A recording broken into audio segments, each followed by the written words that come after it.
ilang linggo na rin ang ating mga kababayan sa loob ng kanilang mga tahanan. Tutod na rin ng EPQ at GCQ naman para sa iba. At dahil dito, posible ang mas marami ang nakararanas ng kalungkutan. Tama ka dyan, Jules. Talaga naman, no, very relevant na pag-usapan natin ang mental health dahil na rin nga sa pagkakulong natin sa ating mga tahanan. Kaya maganda na pag-usapan din natin yan. Buti na lang ay may libreng online consultation ang UP Diliman upang tugunan ang isyong ito. Makakapanayam natin ang isang profesor at head ng UP Clinical Psychology Program at UP Diliman Psychosocial Services. Let's all welcome Dr. Violeta Bautista, or siyempre pwede natin siyang tawaging Doc Colet. Papasok na siya in 3, 2, and 1. Hi, ma'am! Hi, ma'am! Hi, Carla! Magandang umaga po, Doc.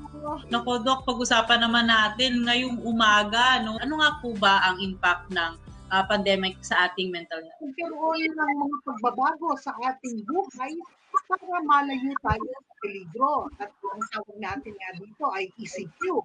So yung mismong pansamantalang kalutasan at dapat gawin natin ito ay nagdudulot din ng kabigatan at problema sangkapetong stress sa buhay natin. Kaya syempre, merong temporary destabilization, discomfort, at bahagi nitong destabilization na to ay lungkot, nervyos, kabagutan, frustration. Minsan pa nga merong galit di ba? So lahat ng ito, kinakailangan umukop, tumagin ang karaniwang Pilipino. So let's say may kapamilya tayo na may ganitong mga senyales na ano usually itong mga signs na? Basically, ang gusto natin itawag sa kanila ay reaksyon at hindi symptoms. Tulad ng nalulungkot, ninenervyos, nahihirapang matulog, natulog ng tulog, walang gana. Ito ay mga tinatawag natin ngayon na normal na sitwasyon sa abnormal na sitwasyon. Diba? Dahil sa mga nangyayari na dulot ng pandemic, hindi ka naman ata tao kung hindi ka maaapektuhan ng mga bagay na to. So yung mga normal na reaksyon. Gusto nating tulungan ng ating kababayan para itong mga normal na reaksyon na ito ay hindi mag-develop into anything serious. No? At saka, syempre gusto rin natin na ang ating pagtugon sa mga problemang dulot ng pandemic ay hindi lang makatulong para mag-survive tayo. Gusto natin makalampas tayo sa mga hamong dala ng pandemic. We hope we could be better persons. Sana mas maging matatag at mahusay rin tayo in the course of responding to these problems. It's nice to know na normal pala itong nararamdaman ko. Kasi, di ba, you feel anxious talaga because of the situation, nalulungkot ka, tapos parang pakiramdam mo, nakakulong ka sa bahay, you're very unproductive. Gaano nga po ba ka-important na ingatan natin yung ating mental health during this pandemic? Abay, syempre, napakahalaga, no? Ang kasabihan nga, walang kalusugan kung walang mental health. At pati mismo ang kaligayahan at saka pagiging productive sa trabaho, sa pag-aaral, sa ating buhay ay nakasalalay sa ating mental health at saka well-being. So pagka naugayan, pagka nakompromiso yan, edi syempre makukompromiso na. Parang, ano ba tawag doon?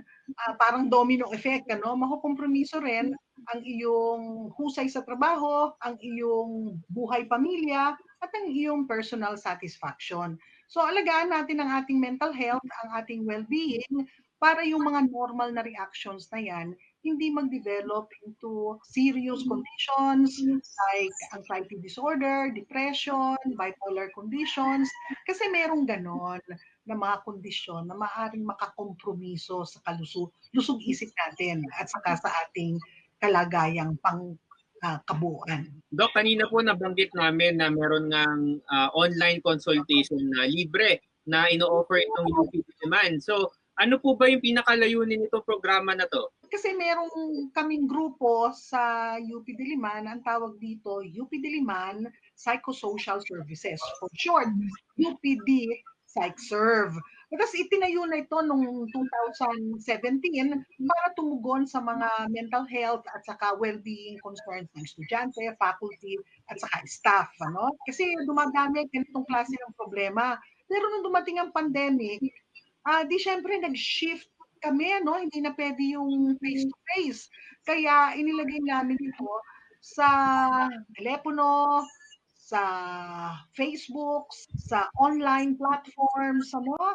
Sa simula, para sa UP community lang. And then napansin namin, dumadami ang mga tumatawag sa amin sa labas sa UP at saka ang mga concerns palawak ng palawak.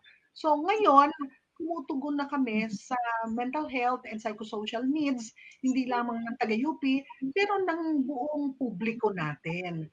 Maaring frontliner ka, maaring may kamag-anak kang may sakit, maaring ito mismo nakakaramdam ng sintomas ng COVID o baka na-quarantine ka. O simple, wala namang nagkasakit sa inyo, wala namang namatayan, pero nararamdaman mo na uuga ka, nadidistract ka, nininervyos, natatakot, nalulungkot. So available yung tele-psychotherapy para sa lahat na ngayon. At libre. Libre. Wow, nakakatuwa naman yan. At least meron tayong matatakbuhan. Paano po ba nila ma-avail to? Ano po ba yung mga kumaga social media or ano po ba yung mga telephone numbers na pwede nilang tawagan?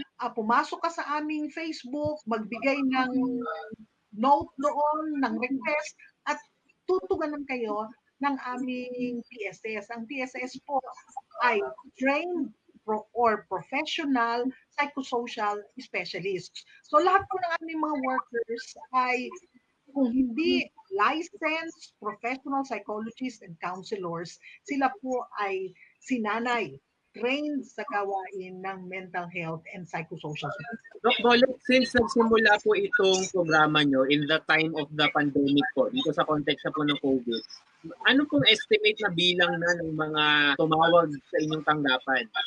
Marami na, hindi ko makuha ang total, pero ang alam ko, ang all-time high namin, all-time high na din, it's really 120 callers. Wow. All-time high, ano? Yung mga nakasubok na, natulungan sila, nagkwekwento sila kung paano kadalasan isang tao. Para gumaan ang kanilang pakiramdam, naintindihan nila kung ano ang pinagdadaanan nila. At sabi nila, nakakatulong talaga, nabibigyan sila ng mga praktikal na paraan para lutasin yung kanilang pinagdadaanan. Halimbawa, nahihirapan kang matulog. E di, bibigyan ka ng suggestions, diskarte, para mas madali ang tulog. Tapos yung mga nag-iisip, ano ba to, naloloka na ba ako? Then nare-realize nila, karamihan sa kanila, nare-realize, hindi naman pala.